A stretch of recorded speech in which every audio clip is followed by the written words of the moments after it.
Chers investisseurs, j'espère que vous allez bien, que vous avez passé un très bon week-end, que vous avez pris le temps de reprendre des forces, très important, parce qu'une nouvelle semaine débute sur les marchés financiers, donc sur les cryptos également.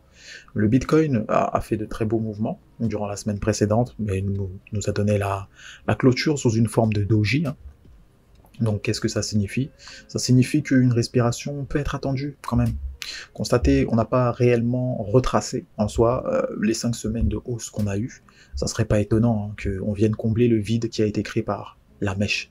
La mèche que vous voyez très bien, qui est en partie inclus dans ce doji-là. Ce doji, c'est juste ici, donc la semaine du 23 août. Bien sûr, le marché a horreur du vide, et en plus, le marché n'aime pas du tout lorsqu'il y a ce tout petit corps-là. Vous voyez très bien. Tout petit corps-là, où est-ce que vous l'avez vu? On le voit très rarement. Très très rarement lorsque ça se produit sur des chandeliers, comme vous l'apercevez. C'est très rare ce type de doji, c'est pas souvent qu'on le remarque en tout cas, et on constate que c'est souvent annonciateur d'un changement de situation, ou du moins que ce soit à court terme, pour un peu ramener cet état sain dans la tendance. Parce que 5 semaines de hausse avec une semaine de légère respiration, ça semble effectivement assez léger pour le prix. En tout cas, en termes d'analyse graphique, c'est ce que on peut interpréter. Ensuite, on aimerait voir ce qu'il adviendrait durant les semaines à venir. Alors, ça semble assez clair déjà, il faut souligner qu'on est au-dessus de ces fameux 0,5 de Fibonacci, on a réussi à clôturer au-dessus, donc en soi c'est un bon point. Le tout c'est de pouvoir respirer donc dans toute cette course qu'on a eue, mais sans impacter la hausse qui est en cours. Donc ça sous-entendrait de retracer à un certain niveau critique, on parle bien sûr des 40 000, entre 40 000 et 42 000, c'est le niveau critique. Donc le but c'est de respirer, pas d'aller jusque-là, bien entendu, mais de respirer de la meilleure des manières, et ensuite repartir de plus belle. Donc ça c'est le premier scénario. Le deuxième scénario, celui que personne ne veut bien entendu, c'est la cassure de ces 40 000, on va bien plus bas après. Qui sait?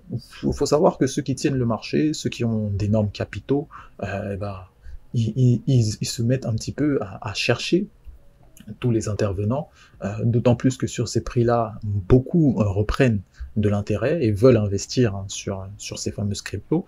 Et plein de fois, ils pourraient se faire un plaisir d'aller chercher toutes les liquidités qui sembleraient vouloir s'accumuler sur ces niveaux de prix actuels. Donc, on prend en compte toutes ces infos et on n'est pas dupe non plus, ok? C'est pas du tout l'objectif ici. L'objectif, donc, c'est d'interpréter le prix de la meilleure des manières, et on l'a spécifié. Là, pour l'instant, on commence la semaine de manière assez cool, tranquille, on va dire. On va essayer de voir en unité de temps journalière. Regardez-moi ça, l'ensemble des derniers jours a été quand même compliqué pour le Bitcoin. On constate que déjà le 28, 29, c'est de la grande hésitation. La journée d'hier nous a même fait quasiment la même clôture que la semaine en question, la semaine dernière. Donc comme vous l'apercevez, la journée en cours elle vient de commencer, mais on a globalement comblé le vide qu'on a créé durant la journée précédente. Cette Tenkan qui nous tient depuis pas mal de temps, elle est percée dans tous les sens.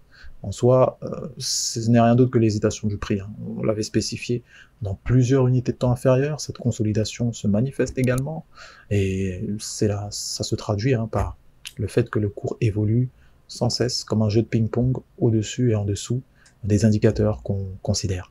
L'unité de temps 4 heures, rien de mieux qu'une illustration de ce qu'on vient de spécifier. On est donc dans de la latéralisation, une sorte de petit range semble vouloir se matérialiser. La droite de tendance qu'on a spécifiée, qui avait pas mal tenu pendant les moments précédents, elle a eu pas mal de rebonds. Là actuellement elle semble être un petit peu mise à rude épreuve. On va la mettre de côté pour l'instant. Le tout c'est d'avoir des indicateurs, des outils techniques, que ce soit les supports, résistance, ligne droite de tendance, mais qui sont pertinents. Donc là actuellement, le fait d'être au sein du nuage, encore une fois, ça rajoute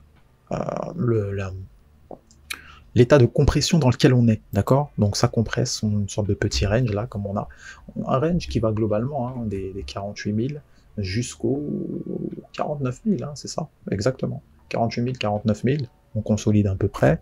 Donc globalement, ce qui jouerait un rebond sur le bas de ce range, c'est un range, on pourrait viser les 49 000. Ceux qui sont un peu plus safe, ils veulent attendre un peu, voir comment le début de cette semaine se dessine, bah, il jouerait la cassure du haut de ce range pour aller chercher dans un premier temps les 50 000, d'accord? Pour ne pas dire les 49 800.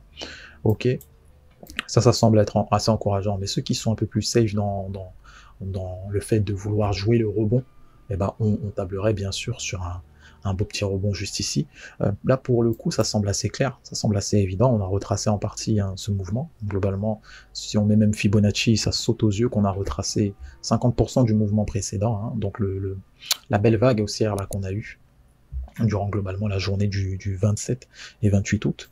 Donc oui, ça semble intéressant de tabler sur un petit rebond. Hein. Un petit rebond, on parle autour des 46 800 hein, globalement. Ça semble assez intéressant, ma foi. Le tout, c'est d'être assez précis hein, dans ses entrées, sélectionner, filtrer, prendre l'actif hein, financier avec la meilleure configuration. On va faire un petit saut, un bon petit tour là sur Ethereum face au dollar. Il y a aussi pas mal de choses intéressantes, ma foi. Hein. On va regarder là. Ça s'est fait, ouais. Ça s'est fait hier. Hier, c'était intéressant. Un beau petit retour sur les 0,5 de Fibonacci. Ça a permis de travailler sur une belle petite vague haussière. Actuellement, on semble vouloir faire le même signal. Hein. On a globalement la même configuration que hier, justement, vers ces mêmes heures. Ceci dit, on a retracé un peu plus. Donc, le tout, c'était que le premier passage a déjà été effectué. On pourrait tabler, bien sûr qu'on pourrait tabler sur le même type de scénario que sur le Bitcoin, être un peu plus safe. Dans un premier temps, les 3100, ils sont intéressants, puisque regardez le type de travail qui a été effectué ici. On a pas mal compressé, pas mal consolidé. Est-ce que ça se voit avec les bandes de Bollinger? Bien sûr. Avec les bandes de Bollinger, on le voit, on a pas mal compressé. Dès qu'on a cassé cette droite de Bollinger à la hausse, ça a été en somme une sorte de start haussier. Donc ce qu'on va essayer de chercher, c'est bien sûr des achats. Si on arrive sur l'ancienne zone de compression qui était autour de ces 3100, et bon, ceux qui sont un peu plus safe, ils vont attendre un bon petit retour là, autour des 3050, bien entendu. Bien entendu, ça à mettre même de manière plus précise. Il y a des zones, hein, il y a des zones ici là qui ont été établies. Ouais, ça a travaillé de manière un peu plus précise. Donc ça, c'est à voir dans les unités de temps inférieures, mais malheureusement, nous n'avons pas le temps pour cela. Donc nous allons prendre du recul. En essayant de montrer l'unité de temps 4 heures. Et on est en plein dans le nuage. Hein. C'est comme le Bitcoin, on consolide totalement. Et en plus, sachant que l'Ethereum, qui est dans une de ses consolidations depuis pas mal de temps, regardez-moi ce triangle de compression qui est très très visible là. Bon, ça compresse, hein. Honnêtement, ça compresse pour l'Ethereum face au dollar. On entame notre 3e semaine de baisse, à voir si ça va durer. Le tout, mes chers investisseurs, c'est d'être prudent. Hein. On est en début de semaine. Interpréter les infos de la meilleure manière possible en vue d'optimiser le portefeuille. Ceci étant dit, prenez soin de vous, de vos finances. Et quant à nous, n'oubliez pas, on se retrouve à la prochaine. Bye bye.